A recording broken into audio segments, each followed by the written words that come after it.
بسم اللہ الرحمن الرحیم۔ ایک دفعہ کا ذکر ہے کہ خلیفہ ہارون رشید اپنی بیوی زبیدہ سے مناظرہ کر رہا تھا۔ اثنائے گفتگو زبیدہ نے ہارون رشید کو دوزخی کہہ دیا۔ ہارون نے کہا کہ اگر میں دوزخی ہوں تو تمہیں میری طرف سے طلاق۔ غرض دونوں آپس میں جدا ہو گئے۔ چونکہ خلیفہ کو زبیدہ سے بہت محبت تھی اور زبیدہ بھی خلیفہ کو نہایت محبوب رکھتی تھی، اس لیے دونوں بے قرار ہوئے۔ تمام علماء کرام کو جمع کر کے فتویٰ طلب کیا، مگر چپ رہے اور کہنے لگے کہ سوائے اللہ تعالیٰ کے کوئی نہیں جانتا کہ خلیفہ دوزخی ہے یا جنتی۔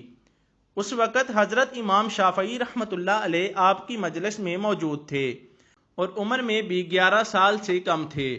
آپ نے کھڑے ہو کر کہا کہ اس مسئلہ کا جواب میں دیتا ہوں۔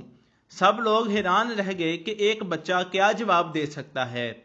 تب ہارون رشید نے آپ کو بلا کر پوچھا تو آپ نے کہا کہ چونکہ آپ سائل ہیں اس لیے تخت سے نیچے اتر جائیں اور مجھے تخت پر بیٹھنے دیں، تب میں جواب دوں گا۔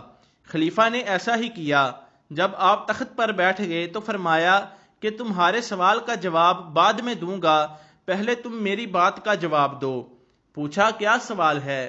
فرمایا کہ کیا کبھی گناہ کر سکنے کی ہمت ہوتے ہوئے تم نے خوف خداوندی سے اس گناہ کو ترک کیا ہے؟ خلیفہ نے کہا کہ ہاں۔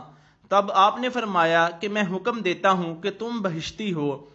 تمام علماء کرام نے یہ سن کر کہا کہ یہ کس طرح اور کس حکم سے؟ آپ نے فرمایا کہ قرآن کہتا ہے وَأَمَّا مَنْ خَافَ مَقَامَ رَبِّهِ وَنَهَى النَّفْسَ عَنِ الْهَوَىٰ فَإِنَّ الْجَنَّةَ هِيَ الْمَأْوَىٰ۔ یہ آیت سن کر تمام علماء کرام آفرین کہتے ہوئے کہنے لگے کہ جب بچپن میں یہ حال ہے تو جوانی میں کیا حال ہوگا۔ وَمَا عَلَيْنَا إِلَّا الْبَلَاغُ الْمُبِينُ۔